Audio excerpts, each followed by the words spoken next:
합니다. 행복할 조건을 다 갖추고 배운 것도 많고 가진 것도 많아도 그 삶을 들여다보면 사는 것이 사는 것 같지 않는 괴로운 그런 사람들이 있고, 실제 형편은 어려운데 가진 것도 많지 않은데 그 삶을 들여다보면 정말 행복하게 살아가는 사람도 있습니다.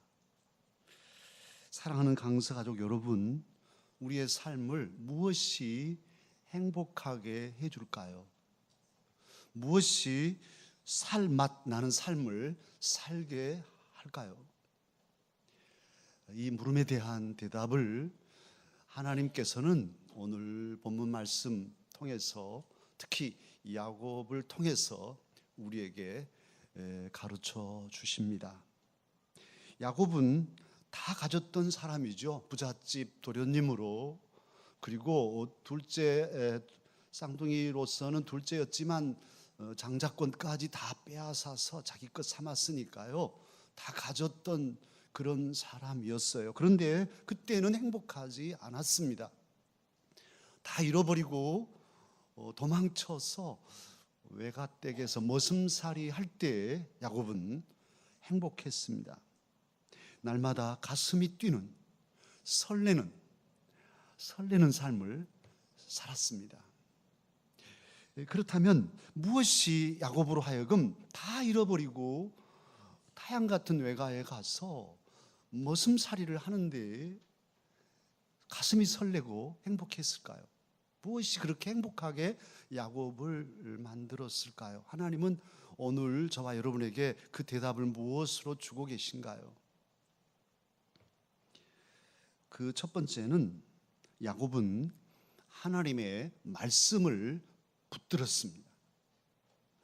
야곱의 인생을 지난번에도 우리가 말씀을 상고했는데요, 베델을 기점으로 베델 이전과 베델 이후로 나눌 수 있어요. 마치 BC와 AD로 나누듯이 야곱의 기원 전과 기원 후로 구분할 수 있습니다. 베델 이전의 야곱은 목적 지향적인 삶을 살았습니다. 목표를 정해놓고 형의 장자권을 내가 뺏어야겠다라든지 어떤 목표를 정하면 수단과 방법을 가리지 않고 집착하고 집중해서 달성하고 쟁취하는 그런 삶을 살았습니다. 그런데 그렇게 살다 보니까 다 얻었는데 사실은 사랑하는 사람들, 또 사랑해야 할 사람들에게 깊은 상처를 주고 말았습니다. 우리에게는 사랑하는 사람이 있고 또 사랑해야 할 사람들이 있죠. 그런데 본의 아니게 또는 본의로 사랑하는 이들에게 상처를 줄 때가 많아요. 야곱이 그 목적을 달성하다 보니까 그런 상처를 준 겁니다. 그런데 남에게 상처를 주면 나는 어떨 건데요? 야곱, 사실은 형제나 아버지 어머니에게 상처를 주면서 자신도 깊은 내상을 입고 말았습니다. 관계는 깨지고 자기도 아프죠. 자기도 괴롭고. 그래서 형을 피해서 도망하는, 다 얻었는데 다 잃어버리고 빈손으로 홀로 남는 그런 삶이 되고 말았습니다. 그것이 루스의 그날 밤에 해가 뉘엿뉘엿 져가던 그 저녁부터 잠자리에 든 야곱의 처지였죠. 베델 이전의 모습입니다. 그런데 베델에서, 하나님의 집에서 야곱은 하늘 사닥다리의 꿈을 꾸면서 하나님을 만났습니다. 할렐루야. 하나님께서 야곱에게 말씀하셨습니다. 이 땅을 너와 내 자손에게 주리라. 그리고 모든 땅의 민족이 너와 내 자손으로 복을 받으리라. 내가 바로 복의 근원이 되게 하겠다. 그런 약속이죠. 그러고서는 하나님 말씀하십니다. 내가 어디로 가든지 내가 함께하고 너를 지켜주겠다. 할렐루야. 얼마나 감사한 말씀입니까? 아이고, 개꿈인가 봐. 이렇게 지나가면 그래 끝날 수 있는 일인데요, 그럴 수 없는 거죠. 야곱은 정말 간절한 마음으로 그 밤에 하나님의 말씀을 받고 믿음으로 마음에 새겼습니다. 이 말씀을 품고 이 외삼촌 댁에 온 거지요. 그리고 야곱은 이제 달라졌습니다. 남을 속이지 않습니다. 외삼촌 속여 먹지 않습니다. 발 뒤꿈치를 잡은 자라는 자기 이름 뜻 그대로 외삼촌 발목 잡고 어떻게 이익이나 취해보자 그러지 않았습니다. 이제는 달라졌기 때문입니다. 베델 이후로 하나님의 말씀을 품은 야곱은 그 마음속에 하나님의 말씀이 역사하기 때문에 이제 성실한 삶을 삽니다. 오늘 본문 15절부터 읽었는데요, 14절을 보면 야곱이 외삼촌 댁에 가서 한 달 살았을 때입니다.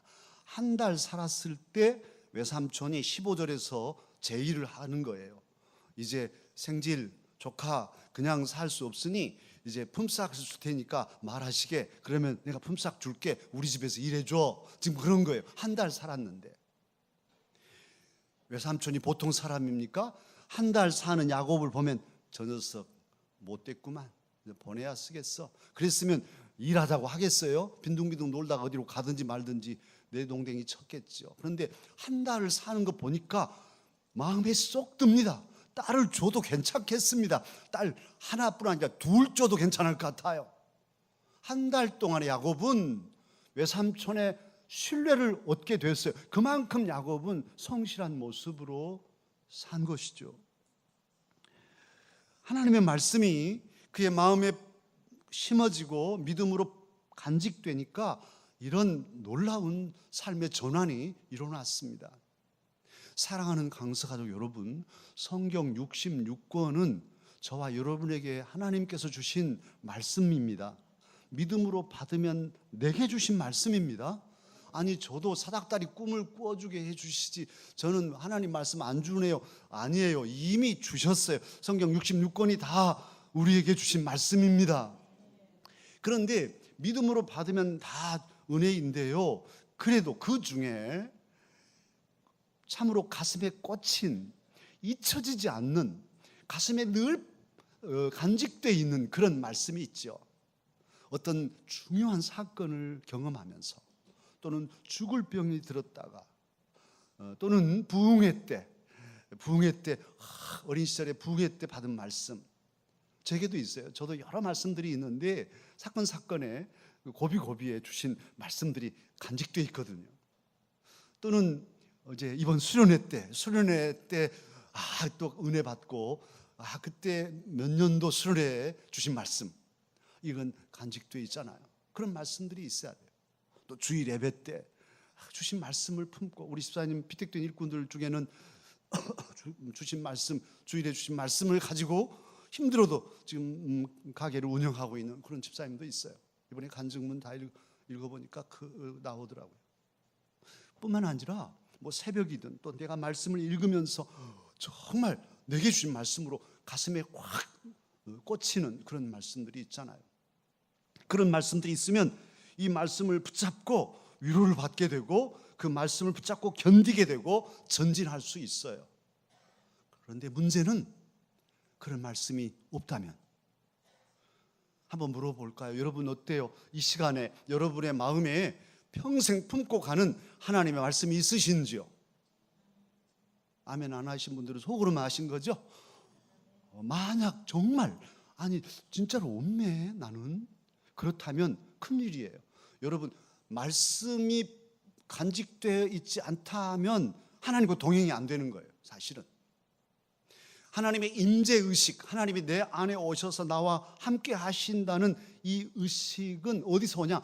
하나님의 말씀에서 와요. 말씀이 하나님이시기 때문에, 말씀이 내 안에 품어져 있어야, 간직되어 있어야 하나님이 내 안에 계시고 하나님이 나로 더불어 먹고 나는 주님으로 더불어 먹는 이러한 역사가 일어나는 건데, 아무 말씀도 없다. 그리고는 뭐 세상 생각만 가득하다.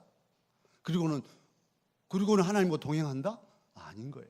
와서 예배 드릴 때나 잠시 동행한 것 같이 말씀 다 버리고 이제 세상을 돌아다니기 시작하면 그건 혼자 사는 삶인 거예요. 그 삶은 핍절하고 영적으로 고난이 많은, 영적으로 아주 피폐한 그런 삶을 살게 되거든요.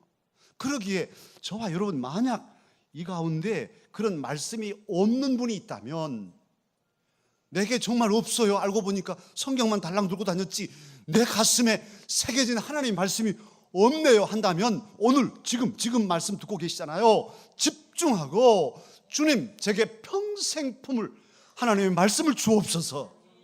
그리고 그 말씀을 외우고 붙이고 늘 그 말씀을 가까이 하고 살아야 주와 동행하는, 주의 임재 속에 살아가는 하나님의 사람의 삶이 되는 겁니다.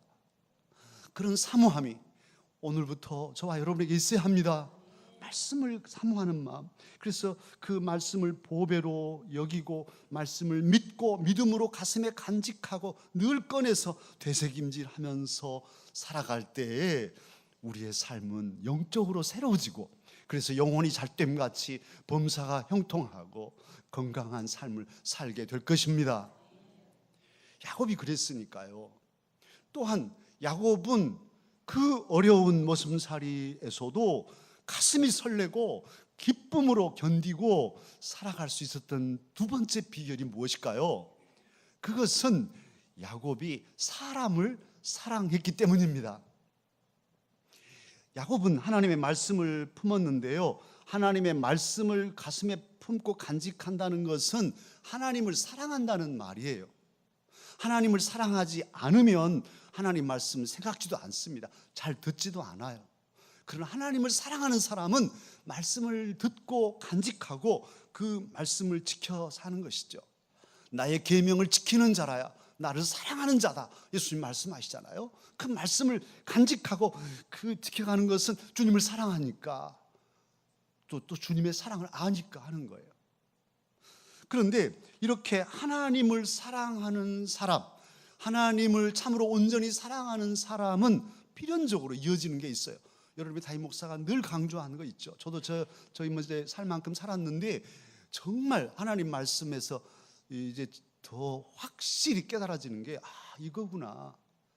하나님 사랑, 이웃 사랑. 하나님 사랑, 이웃 사랑이에요. 이것은 함께 있어요. 떨어지지 않는 동전의 양면처럼 하나님을 사랑하는 사람은 사람을 사랑하게 돼 있어요. 하나님은 사랑이시니까요. 그리고 사람을 사랑할 수 있다, 사람을 사랑한다, 이것은 큰 은혜요, 복입니다. 부부가 만났어요. 서로 평생 연수해요. 만나면 싸우고 서로 막 미워하고 그건 지옥이잖아요. 그런데 서로 사랑해요. 아내를 보면 사랑스럽고 남편을 보면 사랑스럽고, 노년이 됐어도 이가 다 빠지고 허리가 다 굽어도 서로 영감할멈이 서로 사랑한다는 건 은혜, 행복한 거. 평생 연수, 그건 은혜가 아니죠. 사실 지옥 같은 삶이죠. 오늘 야곱 보십시오. 야곱은 자기 일 속에 재리에 밝은 사람입니다. 형처럼 사냥 다니고 이렇게 감성적인 사람이 아니에요. 다 따지고 사색하고, 형의 장자권을 어떻게 뺐지? 형이 언제 오는가? 시간은 언제야? 뭘 좋아하지? 다 계산해서 팥죽 딱 끓이다가 딱 차지하는 이런 아주 냉철한 이지적인 그런 사람이 야곱이에요. 그런데 이런 야곱이 사람을 사랑하게 됐습니다. 외가에 갔는데 외사촌 누이들이 있는데요, 아름다운 여인들이에요. 레아와 라헬을 보니까 필이 꽂혔어요. 이때 야곱의 나이가 적지 않아요. 그냥 노총각도 아주 늙은 노총각이에요. 그런데 가슴에 불이 붙었어요. 라헬을 보니까 아주 그냥 막 사랑이 갑니다. 연애의 감정이 생겼어요. 보면 20대 총각들은 장가가려고 애를 써요. 그런데 20대 넘고 30대가 되면 장가 가라 그래도 안 가고, 손 보라 해도 안 보고, 뭐 별로 갈 생각 없어요, 이러더라고요. 그게 이제 나이가 들면 그냥 모든 게 무덤덤해지고 별 재미가 없이 여겨지는가 봐요. 그런데 야곱은 아니에요. 하나님 말씀을 품고 하나님을 사랑하는 사람이 되니까 사람도 사랑하게 된 거예요. 여러분, 좋은 것을 보면, 꽃을 보면 아름답네, 이런 사람이 좋아요? 꽃을 봐도 꽃인가? 이런 사람이 좋겠어요. 뇌졸중이 오니까요, 웃을 줄을 모르더라고요. 이렇게 제가 웃기면 다 웃어야 되는데, 슬프면 울어야 되는데, 이건 사람도 아니에요. 사실 나무지. 그렇게 돼버리더라고요. 이 뇌졸중이 그렇게 좋아도 좋은 줄 모르고 구조도 굳은 줄 모르는 것은 사람이 아니에요. 야곱 사실은 냉정하게만 했는데 이제는 막 이제 가슴이 뜁니다. 라헬을 보면 가슴이 뛰고 막 사랑이 가고 연애의 감정이 생겼어요. 연애가 해보면 알잖아요. 조금 전에 보고 헤어졌는데 또 보고 싶고 막 또 편지 쓰고 요즘에는 막 문자 보내고 이렇게 하는 거, 막 기쁨이 가득한 생기가 넘치는 것이죠. 하나님을 사랑하는 그 사랑은요, 또 하나님의 사랑을 입고 그 사랑으로 상처가 치유되고요, 영원한 생명력이 내 안에서 역동하게 되지요. 하나님의 사랑이 주는 능력, 그 강력한 힘이 내 삶에 넘치게 돼요. 그런데 사람을 사랑해도요, 같은 맥락이에요. 삶에 생기가 넘칩니다. 활기가 넘쳐요. 아가씨들도, 사랑을 하지 않은 아가씨들은 지난주에 입은 옷 또 입고 화장도 별로 안 하고 그래요. 그런데 그러던 아가씨가 싹 옷을 새롭게 입고 화장을 딱 했어요. 아이고 눈치채잖아요. 누구 사랑한갑다. 우리 교회 청년들 봐도 그래요. 그냥 있는 애들이 갑자기 예뻐지면 시작했구나. 누구랑 사랑하지? 이렇게 보잖아요. 사랑이 시작되니까 이뻐지는 거예요. 그리고 막 생기가 넘치고 막 예쁘려고 하고. 사랑은 그런 겁니다. 그건 아름다운 거예요. 하나님이 주시는 선물입니다. 은혜입니다. 할렐루야. 근데 야곱이 머슴살이를 하는데요, 그 머슴살이는요, 들에서 목자로 일하는 거예요. 그럼 목자를 어떻게 하냐?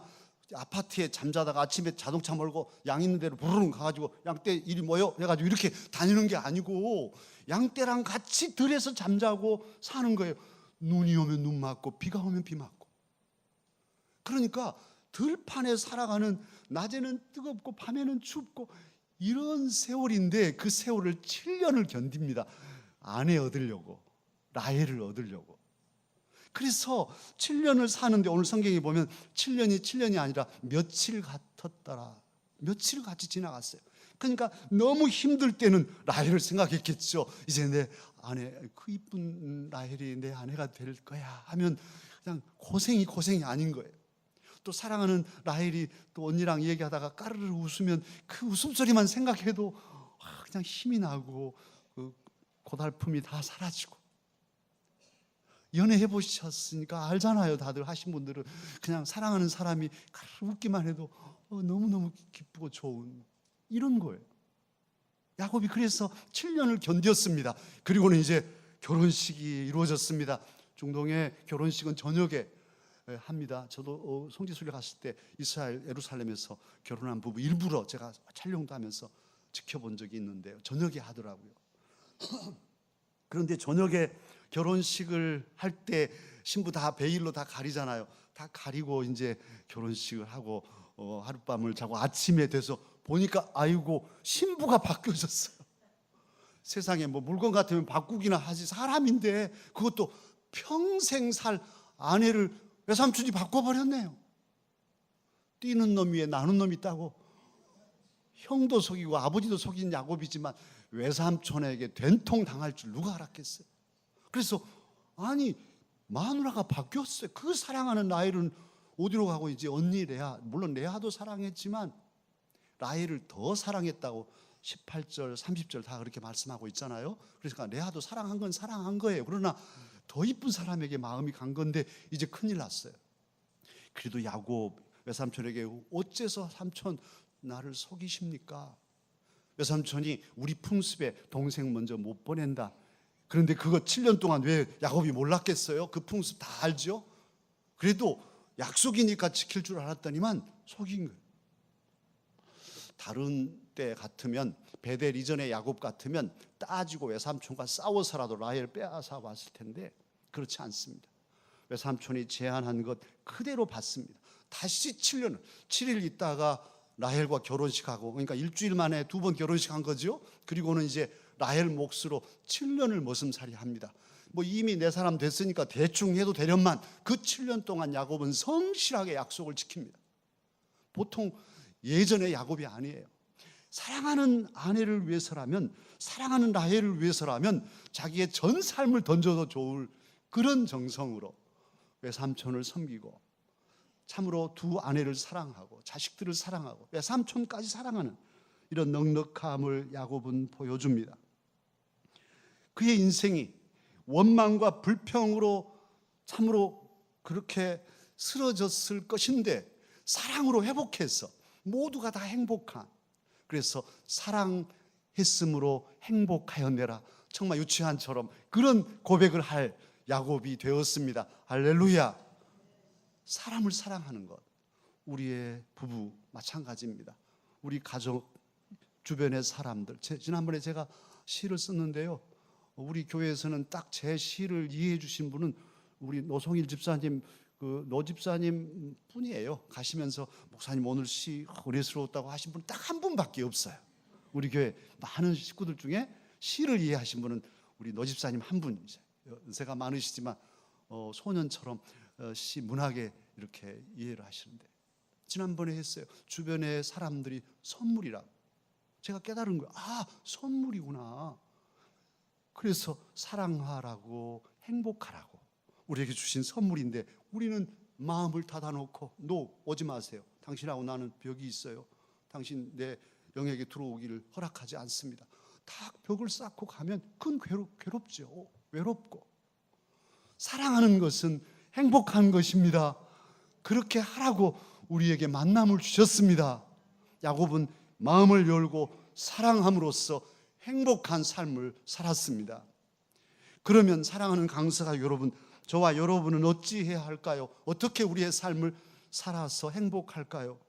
우리도 야곱처럼 하나님의 말씀을 품고 하나님을 사랑하며 그 사랑으로 우리 주변의 사람들, 우리에게 선물로 주신 자녀들, 부부, 여러 친구들, 믿음의 식구들 사랑하며 살아가십시다.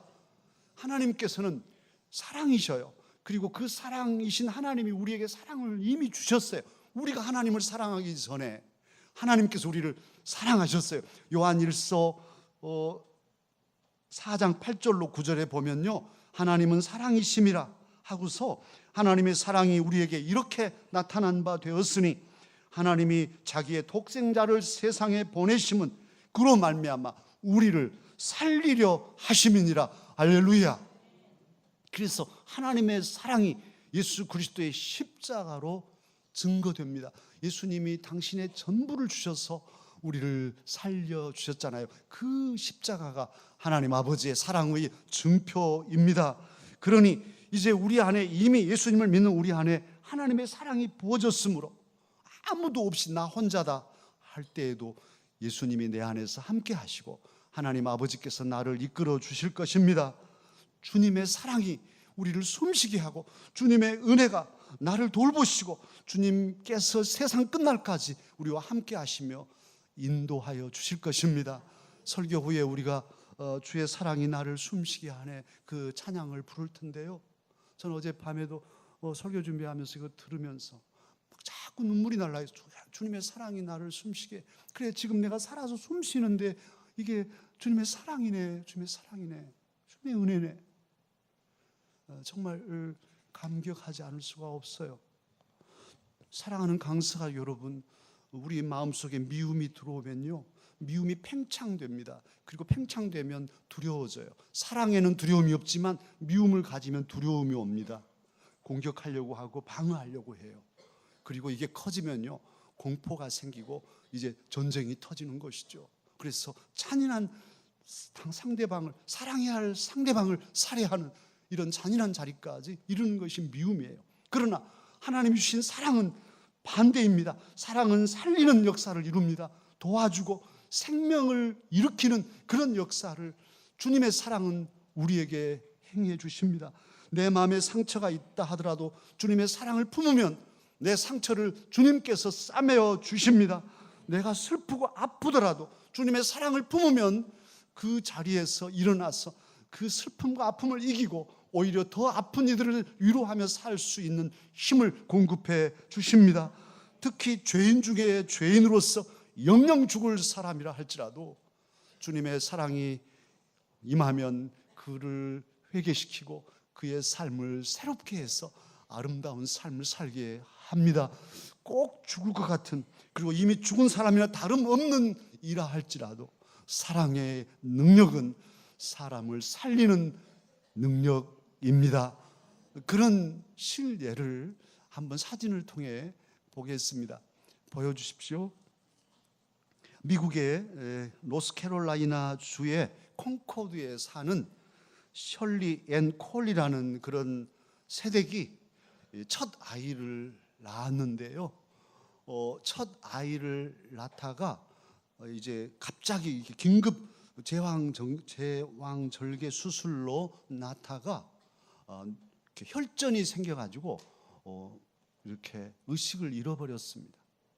그래서 의사들이 며칠 동안 의식을 돌아오게 하려고 예를 써도 도저히 안 돼요. 이제 포기, 식물인간처럼 그냥 의식 없이 이렇게 있으니까요. 그렇게 됐어요. 그 사진 보이죠? 저렇게 있었는데요. 남편 그 제레미 콜리는 딸이 태어났는데 너무 기쁘잖아요. 예쁘고. 그래서 천국 같았는데 아내가 뭐 호흡만 하고 의식 없이 저렇게 식물인간이 돼버렸으니 지옥 같았다고 그래요. 그런데 그 병원에 간호사 한 사람이 아이디어가 떠올랐어요. 이렇게 셜리 앤 콜리에게 아기를 데려다가 이렇게 스킨십을 시키면 어떨까? 그래서 남편한테 말하니까 그렇게 해보자고 두 사람이 아기를 데려다가 엄마 품에 안겼어요. 근데 엄마는 나무뚱치같이 있고 아기는 또 새끈새끈 잠만 자고. 그래서 이번에는 아기한테는 미안하지만 그 아빠랑 그 간호사가 아기를 세게 꼬집었어요. 그러니까 아기가 아프니까 응애 하고 울잖아요. 응애 하고 우니까 아니 갑자기 이 엄마 심장 박동수가 막 빨라진 거예요. 그 게이지에 막 이렇게 빨라진 게 보였어요. 반응을 보인 겁니다. 그래서 계속 스킨십을 시켰는데요. 일주일 되니까 엄마 눈이 떠졌습니다. 할렐루야. 그리고 한 달 지나서 퇴원을 하게 됐대요. 그리고 사진 한번 다음 사진 볼까요? 그래서 이렇게 병원 식구들 1년 되어서 병원에 와서 병원 식구들이 감사하고 사진 찍고요. 그리고 이제 그 다음 사진 보면 저렇게 예쁘게 저렇게 식물인간 돼서 엄마가 살았어. 딸하고 함께 예쁘게 웃고 살아가고 있다 합니다. 엄마의 사랑이 의식이 없지만 사랑하는 자기가 출산한 딸이 우니까 그 위기를 느끼고 몸이 반응한 거죠. 사랑이 반응한 거예요. 그래서 그 사랑이 의식을 깨어나게 한 것이죠. 사랑의 능력은 이렇게 다 죽어버린 것 같은 삶도 일으켜 세우는 능력입니다. 사랑을 우리가 잘 받으면 뭐 부모님 사랑, 하나님 사랑, 친구 사랑, 뭐 사랑을 잘 받으면 기쁨이고요. 그 사랑은 우리에게 생명을 줍니다. 참으로 우리의 삶을 힘차게 살게 하는 능력입니다. 뿐 아니라 사랑을 받는 것만이 아니라 사랑을 주는 것도 큰 은혜예요. 그래서 사랑을 우리가 잘하면, 잘 주면 어떤 고난도 견뎌낼 수 있고 모두를 행복하게 할 수 있습니다. 그리고 그렇게 모두를 행복하게 사랑으로 주는 사람은 결국 자기도 행복하게 되는 것입니다. 사랑은 놀라운 은혜요. 사랑은 능력입니다. 놀라운 능력입니다. 왜냐하면 천지를 지으신 여호와 하나님께서 사랑이시기 때문이고 그 하나님께서 저와 여러분에게 사랑을 주시기 때문에 그 사랑은 능력이요, 생명이요, 소망이요, 기쁨입니다. 이제 그 사랑을 간절히 사모하면서 우리 찬송하십시다. 그 주 사랑이 나를 숨쉬게 해.